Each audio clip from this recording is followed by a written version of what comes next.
كانت حياتي بخير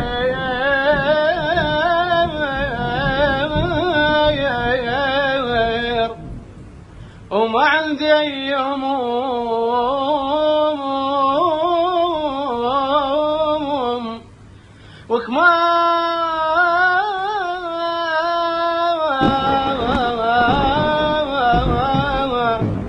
ما فكرت بالموت صوتك يا أخي الصديق بيوم وك يا أخي الصديق المستحيل